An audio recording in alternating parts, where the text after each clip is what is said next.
Can you believe it's already the second week of Advent? It's only the first Sunday in December. It's kind of weird. Today is really exciting because we're talking about two different sort of characters. I don't know if you can call the lamppost a character, but two different ideas in the story of Narnia. We're talking about the witch and the lamppost. So first, Stuart, would your family hold on to this for me while I'm up here? And we'll need that at the end. You guys take very good care of it, okay? All right. Okay, so how many of you have read The Lion, the Witch, and the Wardrobe before, the book? Have you read the book? Okay, how many of you have seen the movie? Yes?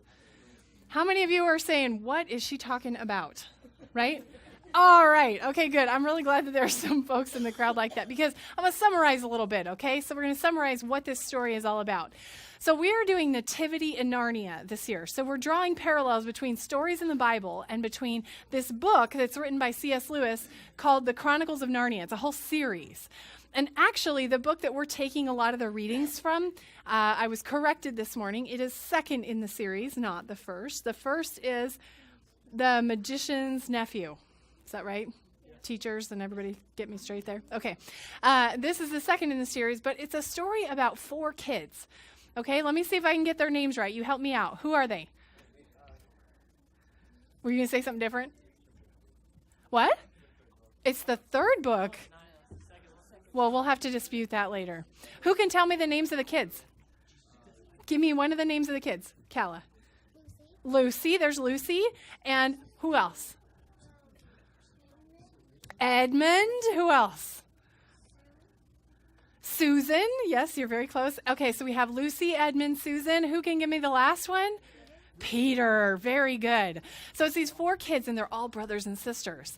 And they lived a long time ago. They lived during the Second World War.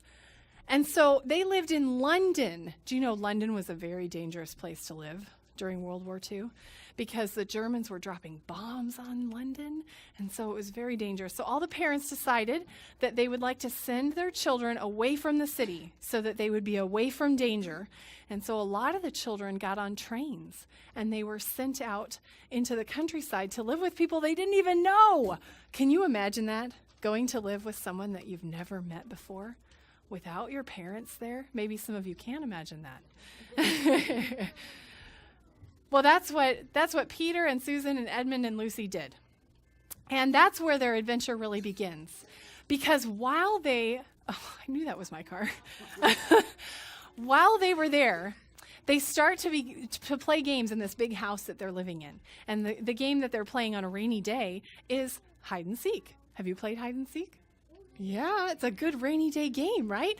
So Lucy is trying to find a place to hide, and she discovers in the spare room, she discovers the wardrobe.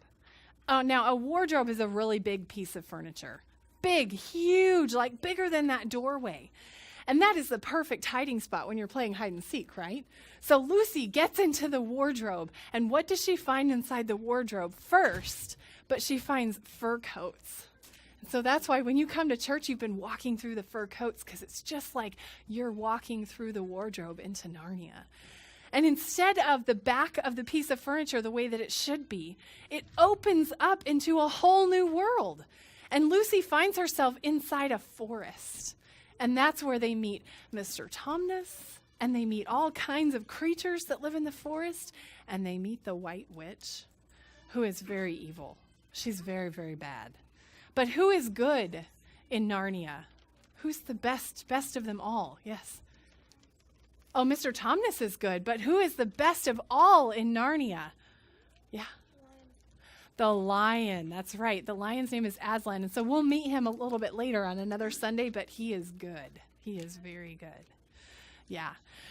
The theme that goes in between the witch, who's so bad, right, and the lamppost, which represents light and hope and all things good, the character, if you can call it that kind of encompasses everything to me, is the forest, right? We kind of tried to build our own forest here. Not right now, sweetheart. Can you tell it's a rough Sunday? Bye, baby. Hold on, please.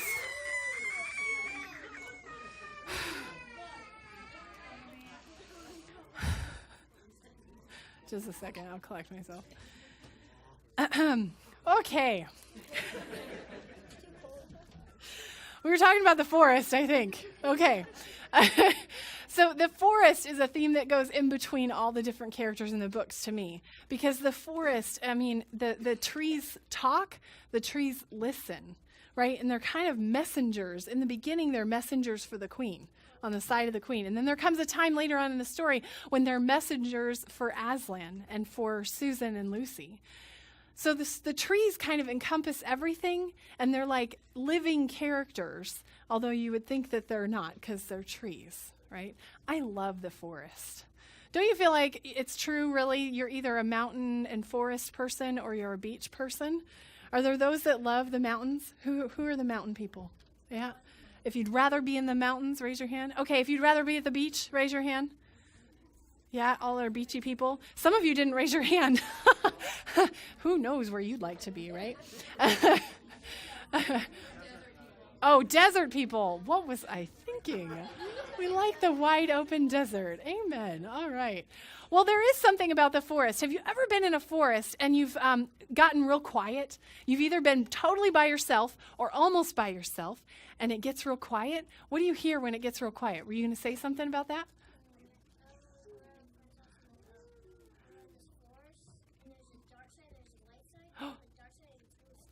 Yeah. So then, we're playing hide and seek around there. So then I got lost in there. You got lost in the forest? And then trying to hear their footsteps, and they get everywhere. And then all I heard was just like tree branches and You know, that is a really good story. Thank you for sharing that. All kinds of things can happen in the forest, right? It can be really peaceful, and it can be really calming and quiet, but it can be kind of scary. It can get dark, and you could get lost. Right? The forest has all these different sides to it, and that's why I love it being a part of the story of Narnia. When we think about the White Witch, there are all kinds of characters that are in Narnia who you can also find similar characters in the Bible. When you think about the White Witch, she's so mean, isn't she? Oh, she rules everything. It's either her way or no way at all, right? If she doesn't like the way that you're thinking or the things that you're doing, what will she do? Kala. That's right. She turns them into stone or into ice, right? Yeah, it's very scary to be around the White Witch. There's a character in the Bible that's kind of like that. Did you know that? King Herod. King Herod is kind of like the White Witch because it's either his way or no way at all. And there's kind of something that hovers underneath his power, right? He's very, very power hungry, but he's a little bit fearful too. He's afraid of somebody taking away his power. So he's always looking within his own kingdom to see if someone is trying to throw over his rule. And then he's always looking outside the kingdom to see if there's more areas that he can take in as part of his kingdom, more wars or battles to fight. King Herod is a lot like the White Witch. But then there's this lamppost in the story. When Lucy first walks into Narnia, she sees this lamp. Isn't that kind of strange? That's kind of strange to have a lamp in the middle of the woods, isn't it? I mean, how do they run electricity all the way through the woods to this one silly lamp? That's just funny. Solar, perhaps. The lamp is always on, too. It never goes out. No matter how cold it gets or how dark it gets, the light is always on. And we talk a lot about light in the Bible.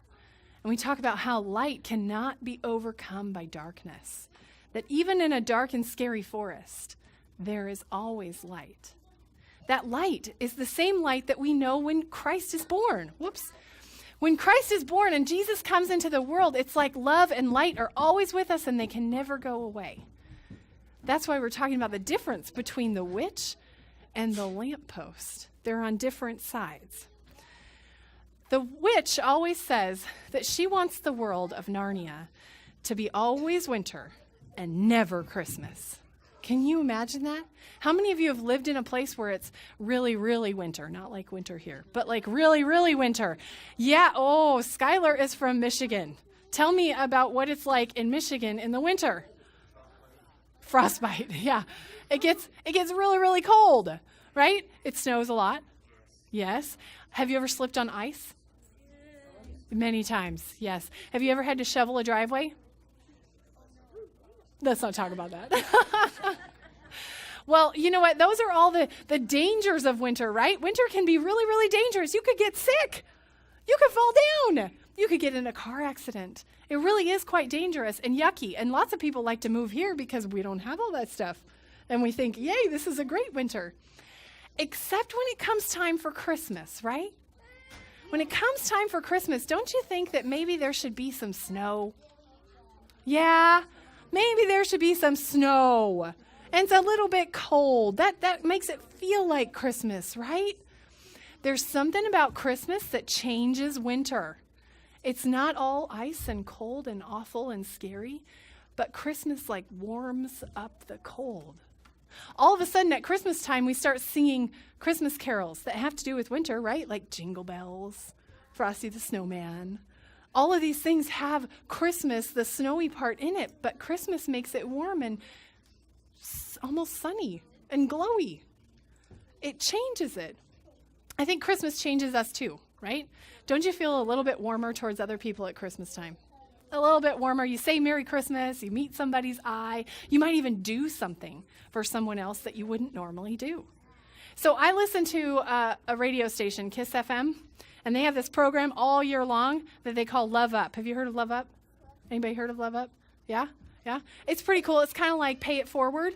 You know, they encourage people to do nice things for other people. So this week I was listening, and this man called in, and they had lots of people call in and say all these things that were examples of paying it forward to other people. And he said, you know, I was standing at the gas station the other day, and there was a man in front of me who was getting gas. And so he went to the clerk, and he put down $2 on the counter. Is $2 very much money? No, that's not very much money. And he said, $2 on pump 4. Now, who would put $2 down in their gas tank? It takes a lot more than $2 to fill up a gas tank, doesn't it? Yeah, sometimes it takes a whole lot more. Well, somebody who would put $2 down on their gas tank would be someone who only has $2. So the man behind him said, well, when it was my turn, I got up to the counter. I said, no, you put $40 on pump 4. And he went outside to explain it to the guy because he didn't want the guy to feel like he was stealing. And so he talked to him. He said, that $40 is to go into your gas tank, and I hope that helps the start of your week. Get off to a better start. And any change from that, you go back in and you take it home. People do this kind of stuff at Christmas. We change. We're like better able to hear when someone needs something. We look for it when someone is lacking something. And we act in ways that really shine the light all around us. So C.S. Lewis was more than just an author of children's books. He's the guy that wrote the Chronicles of Narnia, but he wrote a lot of other things. So here's a quote from C.S. Lewis. We are mirrors whose brightness is wholly derived from the sun that shines upon us. And as mirrors, we have that choice to turn towards light or to turn another way and reflect whatever image it is that we put in front of ourselves. Sometimes it does feel like our world is always winter and never Christmas. There's all this terrible stuff that happens. I mean, just when you think that we've gotten past the last calamity, catastrophe, terrible thing that you really can't even fathom that humanity is capable of doing, then something else happens. And you open up your news source and you see things like San Bernardino. And you just wonder, is it always winter and never Christmas? Is this the way that we live in the world? That's right, we don't. We don't, because we know that Christmas does come. We know that that can change and that light can't be overcome by darkness. We know that there is always hope. That's what the wise men are all about, okay? So the wise men come from a land far, far away. They know nothing about the Messiah being born. It's not a part of their culture, but they know that there's a star, and they study the star. And they say, we got to follow this star, which is kind of risky. I love thinking about the wise men because I wonder what made them go out on a limb and travel so far through the desert, which is a dangerous place to travel. What kind of faith must they have had to know that a Messiah is coming and they had to be there? The wise men remind us that while it may seem like it's always winter and never Christmas, They remind us that there are people a world away who we've never seen and we don't know, but who believe that all is not lost. The wise men remind us that there are people in the world who believe that the world is good and that they will go after it no matter what. Here's another quote from C.S. Lewis. A man can no more diminish God's glory by refusing to worship him than a lunatic can put out the sun by scribbling the word darkness on the walls of his cell. The wise men remind us that darkness can't be overcome, or that darkness cannot put out the light. So last story for this morning. Have you ever seen big redwood trees? We're back to the forest here. Big, huge redwood trees. Have you been to the redwood forest up in Northern California in that area? Oh man, those things are like bigger than you can put your arms around, right? There's this famous boat maker, this guy who makes racing boats, and so he's got a lot of experience with these big redwood trees because that's what he builds the boats out of. He said if you ever look at the rings on a tree, that tells you about their life. He said these trees have lived 1,000 years or more. Can you imagine 1,000 years? How many, if you're lucky, you might live to be 100, right? You might live to be 100 or maybe a little bit more. 1,000 years is like 10 people living to be 100. That's how old some of these trees are. And when their trees are cut open and you look at the rings, you see the story of how they have lived. And that in some years when there was drought, there were some rings that you can barely even see any growth in between one year and the next, and you can tell that they almost perished. They almost died. But then there are other years where there's this big, huge growth. And we know that those years will come too. I'm ready. We know that in times when it feels like it's always winter, we know that there is hope. Because in the beginning was the Word, and the Word was with God, and the Word was God. He was with God in the beginning, and through all things him were made. Blah, blah. Let me start over. Through him all things were made, and without him nothing was made that has been made.